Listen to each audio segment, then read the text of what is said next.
regular meeting of the Stone Area School District Board of Education in order.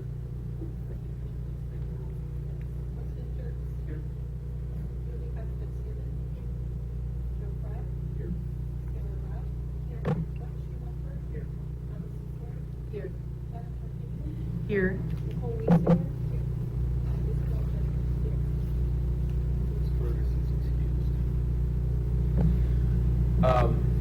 At this point in the meeting, we would invite anybody who would like to address the board to come up to the podium.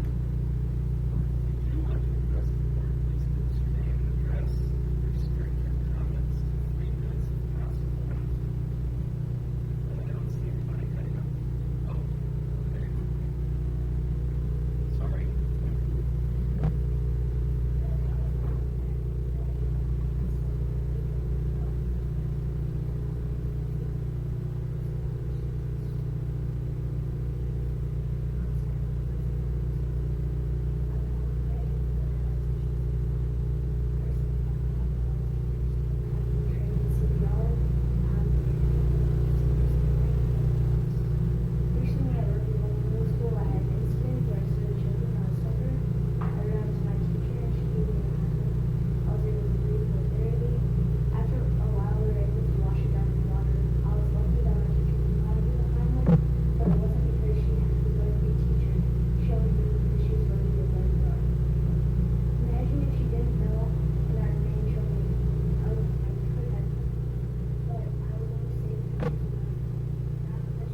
Teacher and be around kids every day.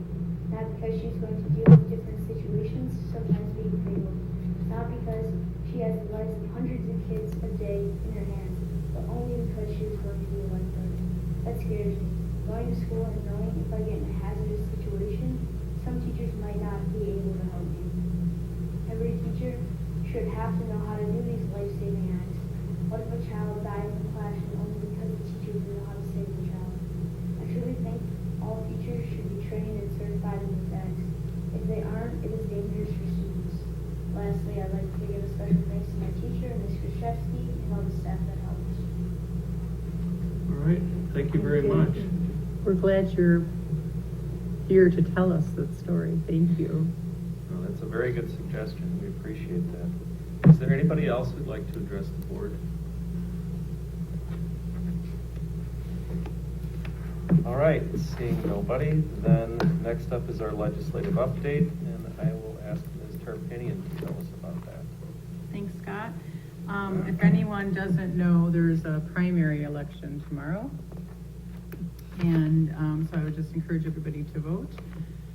You noted, I hope in the agenda notes that Scott wrote a letter to all of our legislators, and we sent it to WASB to include in their board's taking action website page, but I've noted it hasn't been up there yet, so I better talk to Dan Rossmiller. We had one of our legislators, Don Brewing, he's actually had already signed on, so the letter was to thank him for actually signing on to that legislation by the deadline. I also included for your review the state budget timeline, so it kind of tells you how that's going to go through. If anybody had received this in the mail, it is the day at the Capitol. It's set for March 15th. I would highly recommend you sign up. I'm already registered. It's usually a morning of information from legislators. Usually there's someone from the Joint Finance Committee, and then in the afternoon we go and visit all of our legislators and talk to them about budget items that we have some concern with. While the governor has actually proposed a $200 per pupil increase, the members of his own party have made it clear that they're not sure that's what's going to happen. So we don't know yet what we'll be asking for, but let's stay tuned. I will definitely keep you up to date. And then I just, with another note, I actually asked Scott if it was all right if I actually had a little statement prepared. Over the weekend, I was alerted to the fact that my name was used by one of the candidates for school board without my knowledge, and I was misquoted. And it may be, it may appear to some that the reference means I'm endorsing this candidate, for which I'm not, and it may also appear that I do not take legislative advocacy seriously. Several years ago, the Stoughton School Board agreed to make legislative advocacy a priority. I was asked by the then board president to head those efforts and serve as our board's legislative liaison, and I did not act alone. In fact, decisions about legislative contact were discussed at the board table. In addition to hosting legislators, we passed resolutions, we wrote letters, and agreed to make phone calls representing ourselves as board members. Sometimes we've worked in concert with other school boards to maximize the impact. We believe it was essential that legislators understood the impact of policy and potential legislation on our district, and more importantly, Stoughton children. We've worked hard to establish positive rapport with the 8 legislators who represent the various districts within the SASD boundary. We want them to understand the Stoughton context, and we knew this approach was working because legislators have actually contacted the district and asked how we felt about pending legislation. I consider board service a privilege and never characterize legislative efforts as boring. I'm happy to continue serving this district, and I look forward to engaging with our legislators as we begin the next budget cycle.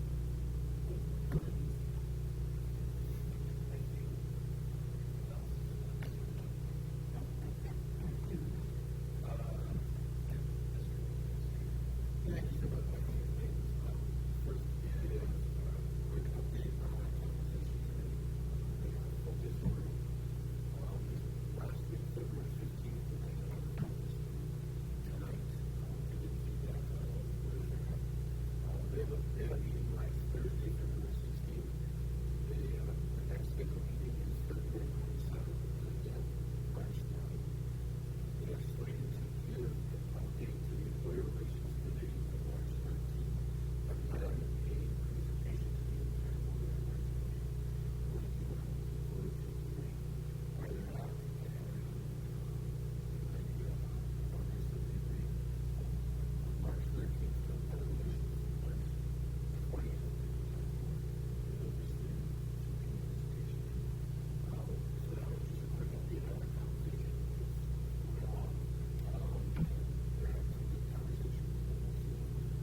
Next thing is, as I said there last board meeting and the social media, it dawned on me just from reactions, I should say reactions, just looking at some people's faces and questions that I've got afterwards. One of the members of the social media task force made a comment about students using their cell phone in class to do research or something like that. And from the impression I got, I think it may be the assumption or the impression that we do not have devices for our students. And so just wanted to remind you of the presentation that Paul made this fall, where he went over how many devices we actually have in the building. For example, Fox Prairie has 280 Chromebooks, 62 iPads. Kaganza, 280 Chromebooks, 61 iPads. Sandhill, 320 Chromebooks, 112 iPads. River Bluff, 540 Chromebooks, 31 iPads. And the high school, 450 Chromebooks, 57 iPads. These are devices that they can be used in the classroom that aren't like the traditional computer lab that a lot of us are using. And just a preview, Paul will be coming later on this spring to roll out a proposed technology rollout that will bring the high school and middle school to one-to-one within a year, year and a half at the most. So just a heads up on that. He's been working on that, and that's to come this spring for the technology. Okay. Next thing I had, just a reminder, it was mentioned, we have a joint meeting of the Facilities Committee and Policy Committee next Tuesday, February 28th, to discuss the draft pest management policy, pesticides, turf management, etc. That will be a joint meeting right here, 5 o'clock, 6 or 5 o'clock? 5:30. Starting at 5:30 with the Policy Committee meeting to follow, to talk different policies, so just foreshadowing that. The next thing that I have that I've been getting more and more questions from has to deal with lead. Lead in our schools and lead in our water. And a lot of it stemmed from a Hub article in December where they talked about lead in schools, and they were quoting a school, or they were highlighting a school that wasn't even in Wisconsin, let alone in Stoughton. But beside it, they reran some things from 2014, I believe it was, or maybe it was 2015, excuse me, when we dealt with some lead in river bluff. And so I just wanted to remind everybody of our process. We have routine maintenance and monitoring in place in our building. I'd like to note, we're not required to test for lead in our buildings, but we do. It's something that we've made the concerted effort to do because we think it's important. During the water study that was conducted in 2015, we worked in conjunction with Abigail Cantor. And Abigail is a leading expert in water quality and lead testing, both nationally and at the state level. In fact, she has drafted a lot of the national and state guidelines in this area. And she helped us incorporate our policies, she helped us incorporate our testing procedures, etc. We test at locations where drinking water is available, and we routinely do the following. Monthly, we check the turbidity, which they tell me is a fancy word for the color, or for how clear it is, and everything else. Readings at multiple sample locations throughout each building. We do that monthly. Weekly, our water main blow down, we blow out our water main downs to ensure that any particulate lead is minimized before entering the building water systems. Monthly, we blow down our hot water heaters to minimize particulate and bacterial dissolved lead. Yearly, we sanitize our water softeners to minimize bacterial dissolved lead. Yearly, we do a comprehensive lead sampling to monitor the lead content at the same locations we test the turbidity. And yearly, prior to the start of school, we flush our entire building and clean our sink aerators to prepare for the start of the school year. So we do have we do have a comprehensive process in place.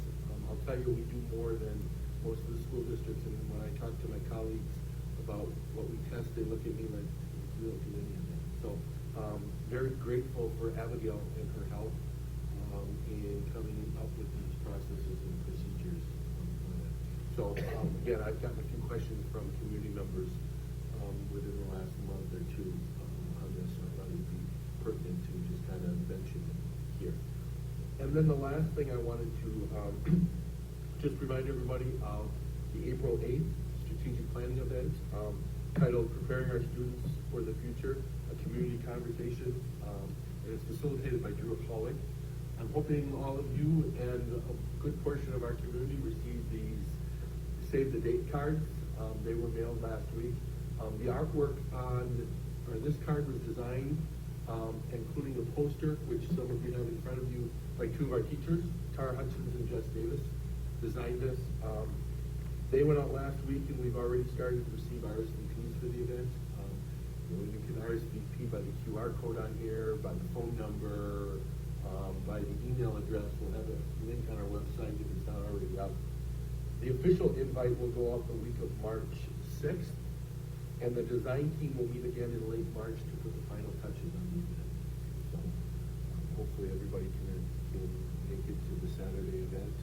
I think it'll be a great community conversation, and a great chance to set our direction for the next slide. Sure. Could you just follow up on the public comment about the CPR?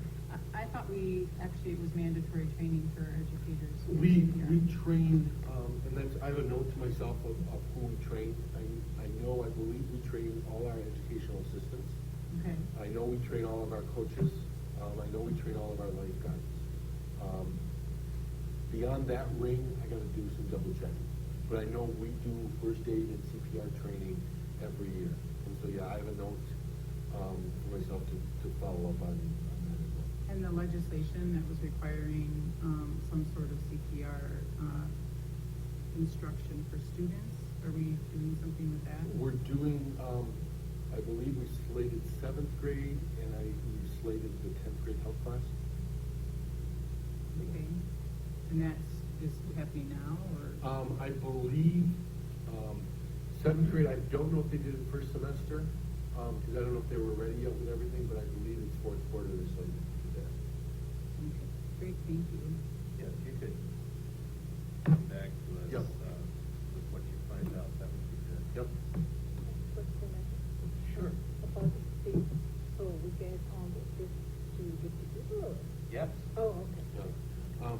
everyone's invited. Everyone's invited. We've targeted people, to send personal invites. We sent 300? 300 to 400 of these cards to personal people that all of you have identified and different people have identified. It's an open invite to anybody in the community, but as we constantly are told, if you do an all call, a lot of people think somebody else is going, so they don't go. So you do both. You target people, you personally invite people, and then you also do an all call. And so they figure we'll get a third, or a little more of the people that we personally invited to come. Yeah, we're expecting, pretty close, looks like pretty close to the same number of people we had for the original event 6 years ago. Keep it on your calendar, yes, sir. I just want to be clear on what you were talking about with the cell phones. Are you saying that when we have this conversation as a board, I just want to know, that, are you saying that the cell phones are not necessary for classroom use? They don't serve a purpose of the rules? They're not being used because there's not devices available, is what was the point that I was trying to make. The impression that I got, and just comments from different people was, kids have to use their cell phones because there's not a device for them to pick up. There's not, there's not a Chromebook, there's not, and most of our classes have access to them. We got a good portion again, and Paul is looking at to roll out a one-to-one, so there would be a Chromebook or a device available for every student, next year at the high school. But as they're done now, they're not, Yeah. we have enough that kids don't have to. Correct. So, Yeah, it's not, it's actually better than a 2-to-1 ratio. The number that you just gave. And so, the other thing though is we do encourage our students and developing, talk to it. My son, for example, checks his grades on the phone. We encourage them to be involved in the campus and check the assignments, check different things, and so that communication type of thing. So there are different mechanisms and different ways to use it. right, but that wouldn't necessarily, they wouldn't have to do that while they're in class. I guess I'm just trying to understand. And then the other question I had is, do we have any idea what the utility is doing, if anything, about lead service lines or eliminating some of the lead? No, we don't, because that is usually, when we ask, it's usually a vague conversation. We don't have lead in our water, and there's not lead coming from our wells, and we know that. But that's usually a vague conversation, because I do believe there are lead water mains and services throughout the city, because it's just the age of it. But that's a vague conversation, that we usually get a vague answer. I think it is important to remember, though, that there are no lead pipes in any of our schools, That's why except the I'm- 1892 building, Yeah. which nobody occupies. Well, that's why I bring it up, because that Right. lead's coming from, it's gotta be coming from upstream. Get rid of those lead services. And River Bluff, as near as we can tell, the problem that we had with River Bluff was the particulates being jarred loose when they did the bridge work and everything else, and flushed it through our system. Did we go good? Oh, yeah, I was just gonna say, in regards to the whole cell phone thing, I wasn't here when the whole presentation happened, but, I think that a lot of what it's used for isn't all bad. It's a lot like for communication, and, I mean, obviously, high school students go on social media, middle school students go on social media, but I also think that at our age, it's more a measure of responsibility and how you can, like, manage your time. So, I mean, personally, I don't think that action like that needs to be taken. I mean, I honestly don't make those decisions, but that's just my opinion. It's Bill, you have a question? Yeah, going back to the phones, is that she did say that the use of the cell phones in the classroom was because there was no, enough, devices for all the students, so. Yeah, and That was what it was. Right, and so, like I said, that's why I thought it pertinent to say something about, we do have devices available. We do have a plan that will be rolled out and presented to add more, technology next year. And you said that's gonna be this spring? It's gonna be spring, yeah. Paul is kind of putting the final touches on facility, it's got a solid. Any other questions on the district administrator? At the last facilities meeting, there was some community members who wanted to participate, and there wasn't one, is there any public comment? That's my understanding. Yeah. that there's- And regarding that, has that meeting been noticed? It hasn't posted yet, but Okay. the facilities committee and the housing committee have been invited. Okay, when it is posted, could just someone let me know, so, because I told Yep. some people that I would let them personally know. Yeah, within the next couple of days, it will be posted, so. Okay, any other questions? All right. Thank you, Tim. Next up is the consent agenda, Ms. Sword. Consent agenda for February 2017. I move approval of the February 6, 2017 regular meeting minutes. I move approval of the check register and P-card transaction report as presented. We would like to say thank you to the following individuals and groups and move approval of their donations to the district. $1,000 from Sandhill Working for Kids for document cameras for art and music. $1,000 from the American Legion Post 59 for the American Legion Scholarship Fund. $489 from the Stoughton High School Music Boosters for music and supplies. $50 from Alliance Energy Mating donation program for Stoughton High School band supplies and classroom materials. Backpacks and school supplies for students in need from Maryland Skirpon, valued at approximately $700, and related donation budget adjustments for $2,548. I move approval of professional educator retirement of Joanne Gerke at the end of the 2016-2017 school year. There are no other resignations to approve at this time. There are no contracts to approve at this time. I move approval of a trip request for the Stoughton High School Quiz Bowl team to travel to the National Quiz Bowl Tournament on May 26th through 28th, 2017 in Atlanta, Georgia. I move to approve budget revisions for the addition of the Technology 2D, 3D Engineering Grant in the amount of $7,000 in Dane County School to Work Consortium reimbursement of $10,430, and to increase IDEA preschool and flow-through grant budgets to cover additional costs for professional development, equipment required by a student's IEP, and materials and supplies to support occupational and physical therapists. Move to approve building reclassifications based upon changing needs and other related budget adjustments totaling $23,654. The consent agenda has been moved, is there a second? From Joe? Any discussion? All in favor? No, sorry, Joe, go ahead. What's the, building reclassification based upon changing needs? That was, if you remember, was it a month ago, Erica presented when we wanted to change from a 100 classification to a 200 classification. That's moving, budgets inside the building or inside the district, from, instructional to non-instructional or vice versa. Yeah. I expect we're probably going to be seeing Yeah, that just about every year. and so that was what finance and gone through in the fall, and you approved about a month ago to allow us to do that. Okay. That was my follow-up, how did it look, having other than? One time you were seeing it worded that way, it was just normal, but it stuck out this time.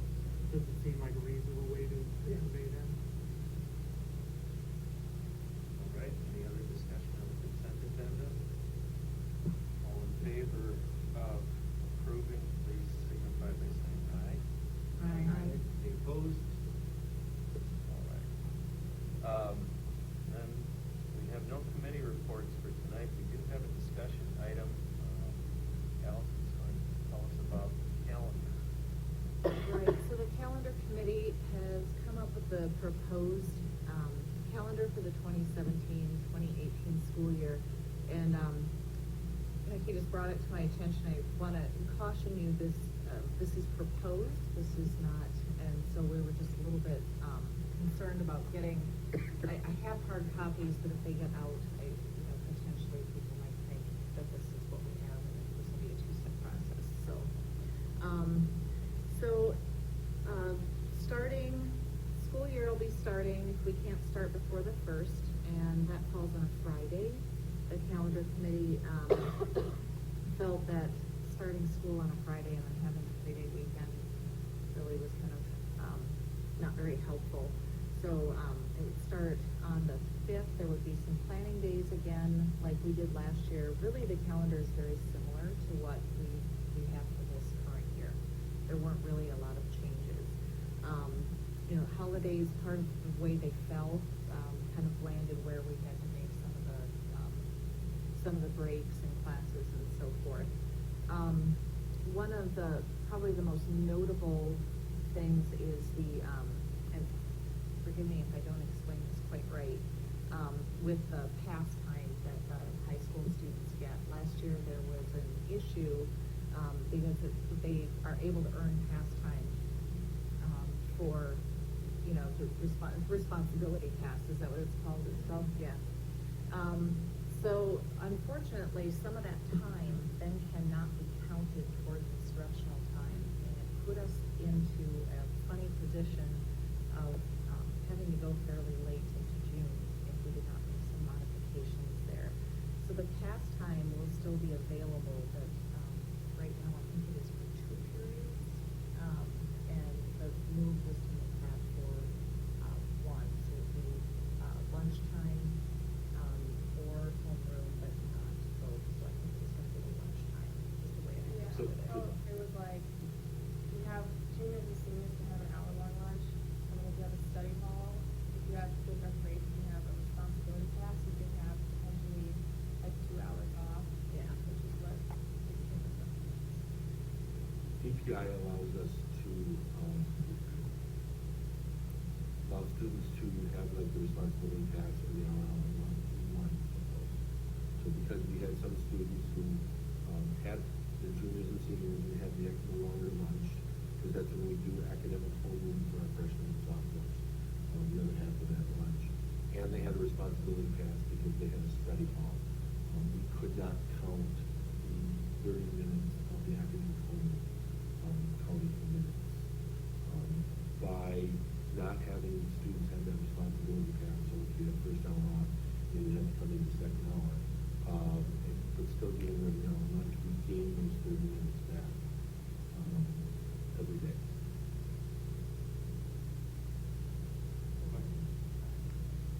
I am seeing a pretty significant reduction in professional development for all staff from 24 to 16 hours.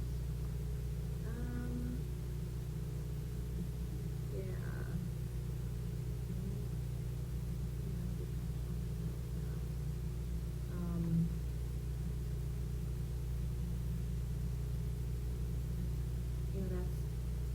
You're right, there is a change.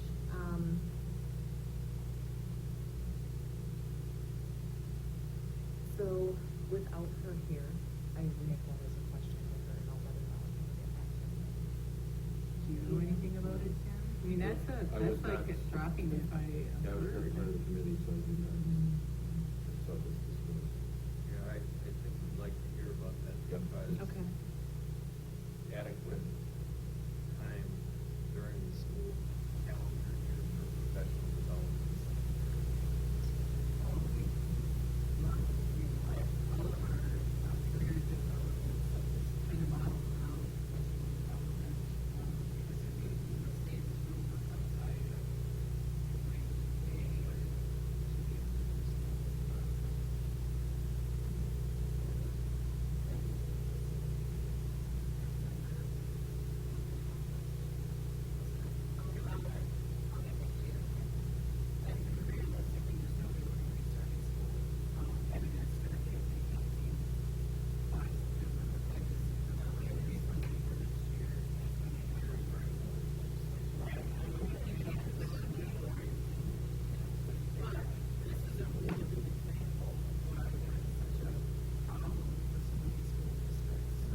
seems like you have to have a lot